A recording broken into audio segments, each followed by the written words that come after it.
Bonjour à toutes et à tous, bienvenue sur Sans Filtre TV. La France et la Russie entretiennent aujourd'hui des relations de plus en plus tendues. Mais de quoi parle-t-on exactement? S'agit-il d'une guerre ouverte? Certainement pas.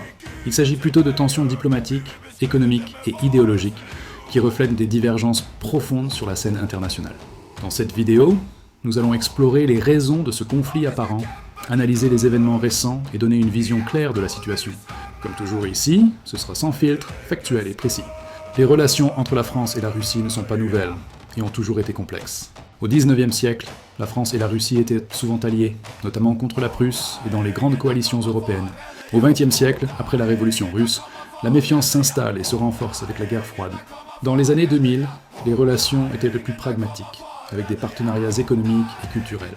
Mais tout change en 2014, lorsque la Russie annexe la Crimée et intervient dans l'est de l'Ukraine.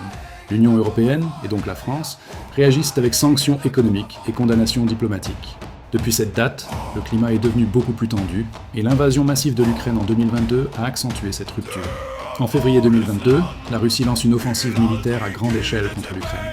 La France, en coordination avec ses partenaires européens et l'OTAN, adopte une position ferme. Soutien militaire à l'Ukraine, avec envoi d'armes défensives et de matériel stratégique. Soutien humanitaire, aide financière et logistique pour les réfugiés. Sanctions économiques contre la Russie. Pour Moscou, ces actions sont perçues comme une hostilité directe, renforçant la méfiance et la tension diplomatique. Le président français Emmanuel Macron s'est rendu à plusieurs reprises à Kiev et Moscou pour tenter de négocier et maintenir un dialogue, mais ces efforts n'ont pas suffi à réduire la tension. La France applique les sanctions européennes contre la Russie depuis 2014, et encore plus depuis 2022. Gel des avoirs de grandes entreprises et personnalités russes, interdiction de certains investissements et exportations technologiques, limitation de l'accès à des marchés européens stratégiques. Ces sanctions ont un impact économique réel sur la Russie. Baisse du PIB, inflation locale, isolement sur certains marchés.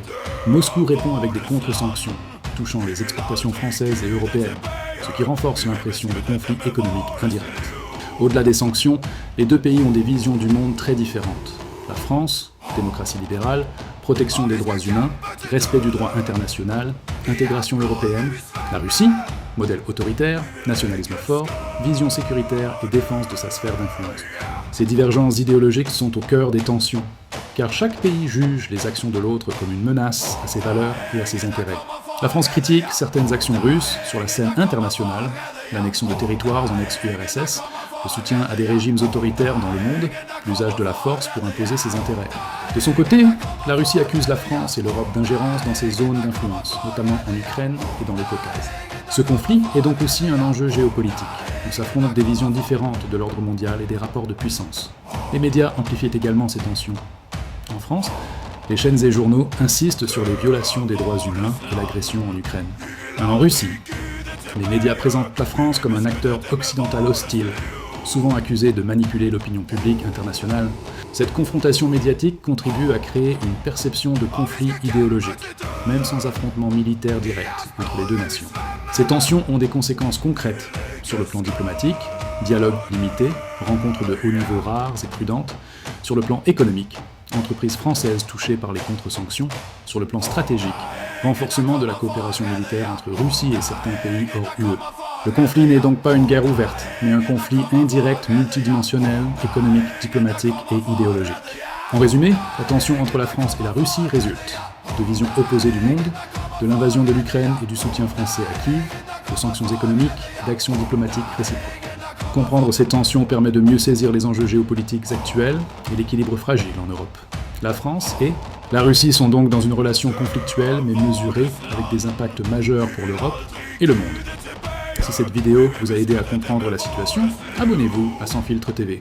Partagez votre avis dans les commentaires, toujours avec respect et argument. Merci de votre attention et à très bientôt pour une nouvelle analyse sans filtre.